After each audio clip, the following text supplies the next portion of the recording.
कि ये हमारा जो शरीर है ये बहुत ही कमजोर है। हम इसी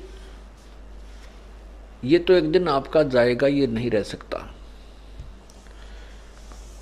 और हम इसी की सुरक्षा के लिए और इसी से डरते रहते हैं कहीं हम मर ना जाएं, हमारा शरीर खत्म ना हो जाए। कहते हैं ये तो होगा, और इसको भी बचाना चाहता है तो मेरी शरण में आ। कबीर ये तन जावेगा, सके तो ठाहर लाए।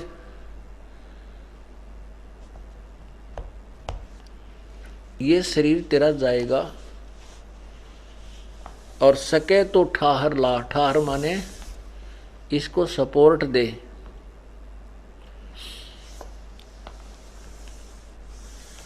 उसके लिए क्या सपोर्ट बताई है कि एक सेवा कर साधु की और गोविंद के गुण गा।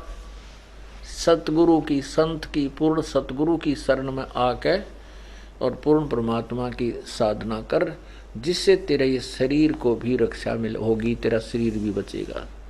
कबीरा ये तन जाएगा, सके तो ठाहर ला। जैसे पुराने समय में क्या होता था कि एक कड़ियों की छात होती थी, कड़ी बैटन, वुडन बैटन, और उनमें से कोई कड़ी टूटने को हो जाती थी, बिल्कुल क्रैक हो जाता था, पूरी तरह उसमें थ्रेड आ जाती थी, तो उसके नीचे एक ठाहर लाया करते थे, सपोर्ट नीचे से अन्य कड़ी की मजबूत सी कोई बल्ली टाइप, उसका नीचे लाकर नीचे ईंट ठोक कर और उसको उसके सपोर्ट दे देते थे।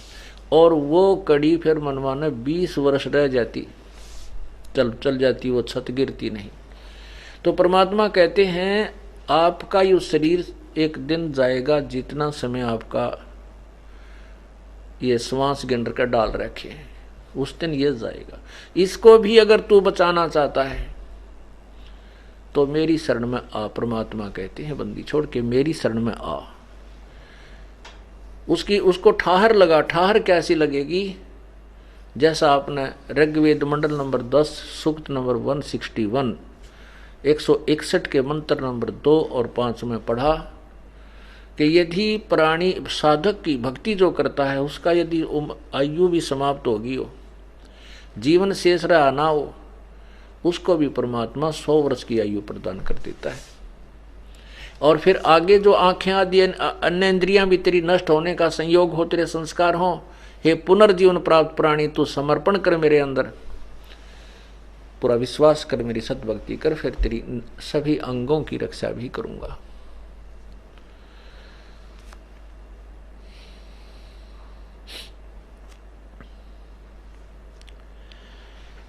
तो यहां कहते हैं बालू की भीत पवन का खंबा कद लग खैर मनावेगा।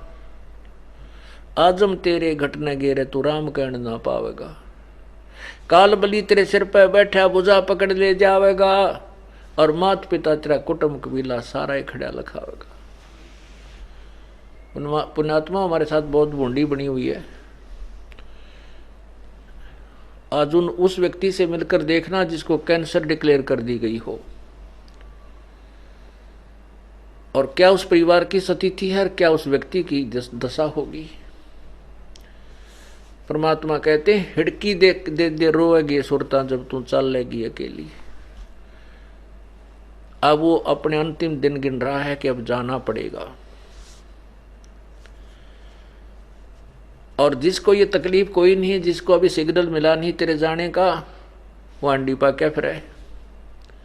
वो धरती आकाश एक ही फिरता है, गुट्टी लावे बकवाद करे, पता नहीं कितनी कितनी ठगी करे, सारा दिन बकवादों में दिन खो देता है, और फिर जब उस पर संकट आता है फिर रोता है। इसलिए परमात्मा हमें पहले ही आगाह करते हैं, धर्मराय तेरा लेखा मांगे वहां के बात बनावेगा। लाल खंभ से बांधा जा बिन सतगुरु कौन छुटावेगा। धर्मराय तेरा लेखा लेगा, वहां की बात बनावेगा। अब यहाँ तो कहते हैं भाई सत्संग में ना आया, कितने दिन में आया भगत? ने कहा जी 6 महीने में आया। भाई आया करो। देखो जैसे जो बच्चा स्टूडेंट हो गया उसको प्रवेश प्राप्त हो गया और वो फिर लेक्चर शॉर्ट करेगा तो कैसे बात बनेगी। फिर वो इधर की उधर की बातें बनाने लगता है। ऐसे हो गया था जी, छुट्टी ना मिली, नो हो गया था, काम घना था, भैंस भी आ गई थी, यानी पता नहीं के कोई कारण बताओगा झूठा सच्चा। परमात्मा कहते हैं यहाँ तक तेरी सारी चलेगी, फिर वहां के बात बनाओगा। धर्मराय तेरा लेखा मांगे, वहां के बात बनावेगा। लाल खंभ से बांधा जाबन, सतगुरु कौन छुटावेगा। ओए होए, वहां कहते हैं गर्म खंभ, कति 100 टेम्परेचर से भी ऊपर, फारेनहाइट से भी ऊपर जो है वो ताते गर्म खंभ, लोहे के खंभे, और वहां तुझे बांध करके रस्सों से उसके चिपका दिया जाता, तेरा शरीर चरड़ चरड़ करता है। अब हमारे ये बुद्धि इतनी कमजोर हो गई है, हम सोचते हैं कि ये शरीर तो यहाँ रह जाता, वहां किसको बांधते हैं, ये सब बकवादे हैं, झूठ हैं, कपट है। नहीं, परमात्मा कहते हैं ये कवर तो ऐसा है जैसे सर्प के ऊपर कांचली होया करे, कांचुली आपने देखी हो। ये जो हमारा शरीर जो आपको नजर आता है, इसके अंदर एक शरीर है, सूक्ष्म शरीर। सर्प की कांचुली और सर्प में कितना अंतर है, इसलिए सूक्ष्म शरीर में प्राणी रहता है, उसमें और इस कवर में इतना ही अंतर जानना।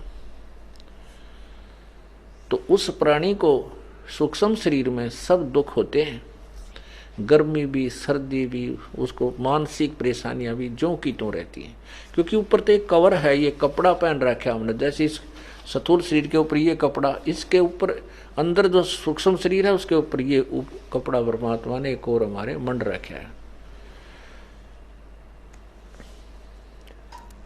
तो उसमें हमें सभी कष्ट होते हैं।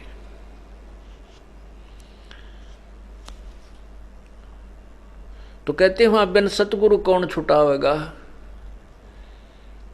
परमात्मा कहते शिव मंडल ब्रह्मापुरी तय विष्णु लोक में हो, हमरे गुण भूले नहीं तो आन छुटाऊं। तो अब क्या होता है कि जैसे पुण्यात्मा किसी ने नाम ले लिया, महीने 2 महीने 6 महीने साल 2 साल रखा और फिर गफलत मार गया है, अपना छोड़ छाड़ गया, कोई बात नहीं। तो फिर परमात्मा से कनेक्शन कट गया, उसके पुण्य भी हो गए और पाप भी साथ चलेंगे, वो दोनों भोगने पड़ेंगे उसको। तो ऐसा व्यक्ति किसी भी कारण से गफलत होगी उस टाइम, लेकिन गुरुद्रोही ना होया, गुरु में दोष निकाल कर वहां से नहीं गया है, तो उसको फिर परमात्मा उस नरक से भी छुटवा लाएगा। वहां भी जब वो याद करेगा कि हम सुना करते थे परमात्मा की वाणी महिमा के, गुरु जी परमात्मा ऐसे दया करते हैं, वहां से भी छुटवा लेते हैं। यदि हम वहां भी याद करेंगे तो भी परमात्मा आपको वहां का लाल उन खंभों से भी छुटवा कर लाओगा, इतना दयालु है। चलो वो भी बात होगी, वहां से आपको छुटवा भी दिया और फिर आपको फिर मनुष्य जीवन भी मिल गया, तो यू कोल्लू फिर शुरू हो गया और टाला कुआ तो फिर शुरू हुआ। हमने तो इसका टंटा काटना है। कहते हैं कोटि जन्म तो भरमत हो गए, कुछ ना हाथ लग्या रे, भाई कुकर सुकर खरबा बोरे, कौआ हंस बगारे। कोटि जन्म तो राजा की ना मिटी न मन की आशा, भिक्षुक होकर दर दर घूमा ये मिला ना निर्गुण रासा।